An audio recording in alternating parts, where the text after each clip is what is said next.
অর্থের সর্বোত্তম ব্যবহার। মোহাম্মদ হাবিবুর রহমান। মানুষের অভাব অসীম কিন্তু সম্পদ সীমিত।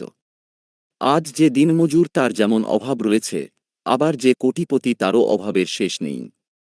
অসীম অভাব এবং সীমিত সম্পদ এ দুয়ের মধ্যে সমন্বয় সাধনের মাধ্যমে আমাদের জীবনের চলমান ধারা অব্যাহত থাকে।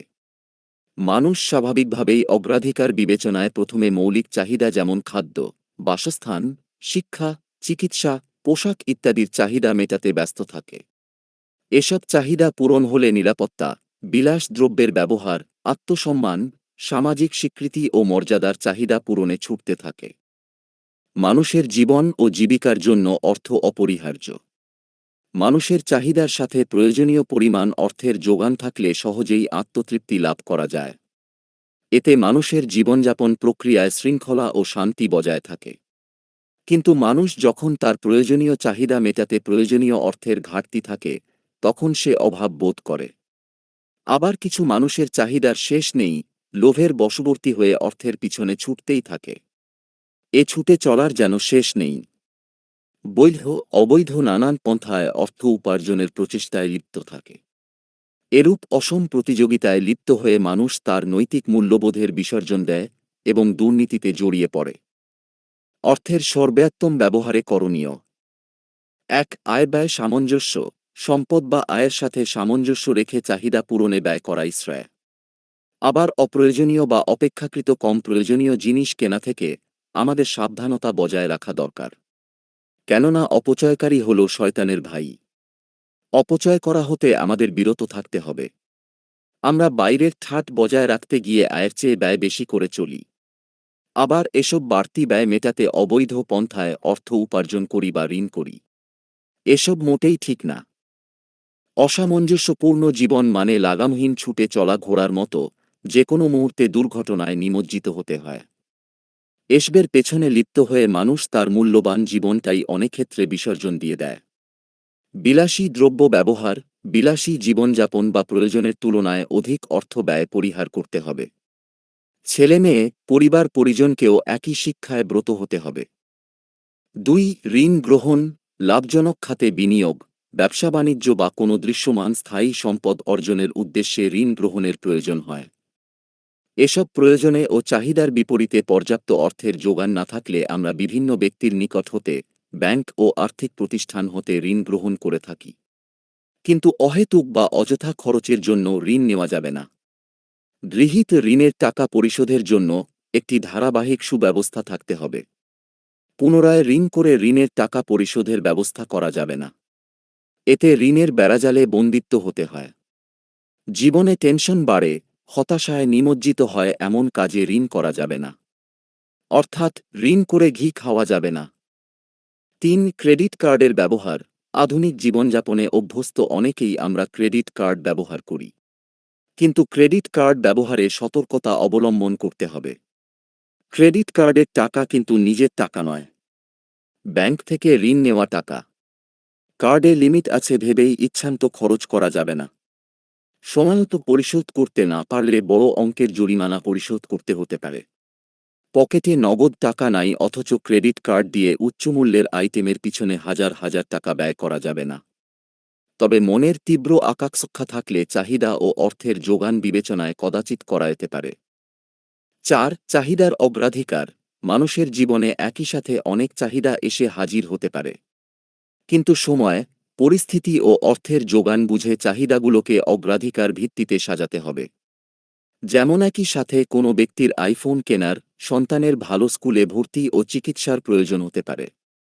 সেক্ষেত্রে কোনটির প্রয়োজন আগে মেটাতে হবে, তা ভেবে সিদ্ধান্ত নিতে হবে। বাজারে যখন ইলিশের চড়া দাম, তখন ইলিশ খাওয়ার স্বাদ জ্বালানো যাবে না।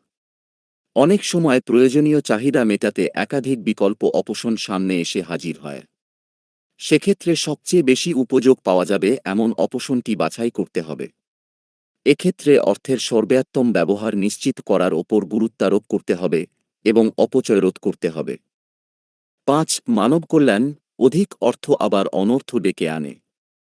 সন্তানদের প্রকৃত মানুষরূপে গড়ে তোলা কঠিন হয়ে পড়ে। তাদের মধ্যে বিচ্যুতি দেখা দেয় এবং নানা অপরাধে জড়িয়ে পড়ার আশঙ্কা থাকে। টাকা পয়সা বেশি থাকলে তা অহেতুক ব্যয় না করে দান খয়রাত করা যেতে পারে। যারা সমাজে পিছিয়ে আছে তাদের সাহায্য করা যেতে পারে। কোনো গরিব পরিবারের মেধাবী শিক্ষার্থীর পড়ালেখার দায়িত্বভার গ্রহণ করা যেতে পারে। এতে আত্মিক সুখ লাভ করা যায়। পাশাপাশি মানব কল্যাণমূলক কোনো ফাউন্ডেশন বা দাতব্য প্রতিষ্ঠান গড়ে তোলা যায়।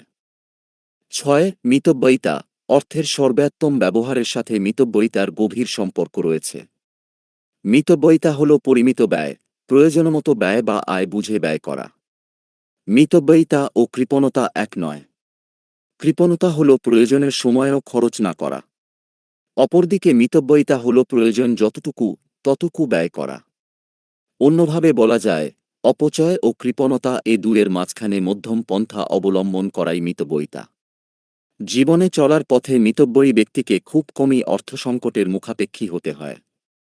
অমিতব্যয়ী ব্যক্তি অর্থসংকটে পড়লে দিশেহারা হয়ে যায় এবং মূল্যবান সম্পদ বিক্রি করতে কোনরূপ দ্বিধান্বিত হয় না। এমন অপরিণামদর্শী ব্যক্তির উদাহরণ আমাদের সমাজে ভুরি ভুরি আছে। ৭. সঞ্চয়ী মনোভাব। সঞ্চয় হচ্ছে ভবিষ্যৎ বিপদের বন্ধু।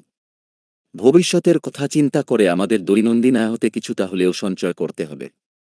ক্ষুদ্র ক্ষুদ্র সঞ্চয় জমাটবদ্ধ হয়ে একসময় বড় অঙ্কে পরিণত হবে। আমরা তখন অনায়াসে সেই অর্থ দ্বারা বড় কোনো প্রয়োজনে কাজে লাগাতে পারি। অন্যের কাছে হাত পাততে হয় না। জীবনে কঠোর পরিশ্রমের মাধ্যমে অর্জিত অর্থ সব নিঃশেষ না করে ভবিষ্যতের জন্য সঞ্চয় করতে হবে। দুর্ঘটনা, দুর্যোগ, চিকিৎসার প্রয়োজনে কিংবা মহামারী মোকাবিলায় সঞ্চিত অর্থ ঢাল হিসেবে কাজ করবে। ৮. বিনিয়োগ ও ধার। লাভজনক খাতে বিনিয়োগে আমাদের উৎসাহী হতে হবে। যেমন সঞ্চয়পত্র ক্রয়, ফিক্সড ডিপোজিট, নিষ্কণ্টক জমি, ফ্ল্যাট, প্লট ও অন্যান্য স্থাবর সম্পত্তি অর্জন ইত্যাদি খাতে বিনিয়োগ থাকা প্রয়োজন। অধিক লাভের আশায় নিরাপত্তা ঝুঁকি রয়েছে এমন খাতে বিনিয়োগ না করাই উত্তম। ধার দেওয়ার সময় অন্যের দুঃখের কাহিনী শুনতে হয়। আবার সেই টাকা ফেরত চাইতে নিজের দুঃখ বর্ণনা করতে হতে পারে। তাই ধার লেনদেনের ক্ষেত্রে সতর্কতা অবলম্বন করতে হবে। ৯. সম্পদ বণ্টন। সারা জীবনের পরিশ্রম দিয়ে ছেলে মেয়ে মানুষ করেছেন, তাদের প্রতিষ্ঠিত করেছেন, কিন্তু শেষ বয়সে তারা আপনার যত্ন নিবে এমন গ্যারান্টি নেই। জীবনের সূচনালগ্নে অনেকেই সচ্ছল ছিলেন, কিন্তু সময়ের পরিক্রমায় দেখা যায় মাঝবয়সে বা বার্ধক্যে অর্থসংকটের কারণে দুঃখ দুর্দশার মধ্য দিয়ে শেষ জীবন কাটাতে হয়। ছেলে মেয়েরা ঠিকমতো দেখাশোনা করে না। এজন্য শেষ জীবনের সম্বল বা সহায় এর ব্যবস্থা নিজেকেই করতে হবে। নিজের ভালোর জন্য এক্ষেত্রে আগে থেকেই দূরদর্শী হতে হবে, যাতে বৃদ্ধকালে কারও মুখাপেক্ষী না হতে হয়। সব সম্পদ ও অর্থ বণ্টন না করে নিজের জন্য কিছু রেখে দিতে হবে। তাহলে নিজে স্বাবলম্বী হওয়ার পাশাপাশি ছেলেমেয়ে ও অন্যান্যদের কাছে নিজের গুরুত্ব বজায় থাকবে। ১০. স্বাস্থ্যের প্রতি যত্নবান। জীবনযাপন প্রণালীর সাথে স্বাস্থ্যের দিকেও নজর দিতে হবে। অসুখ বিসুখে অবহেলা না করে সময়মতো চিকিৎসা চালিয়ে যেতে হবে।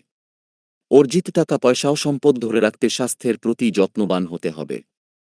তাছাড়া অসুস্থতা সব সঞ্চিত অর্থ অর্জিত সম্পদ শেষ করে দিতে পারে। স্বাস্থ্যহানি আপনার সম্পদহানি ঘটাবে। কত টাকা চলে যাবে আপনি টেরও পাবেন না।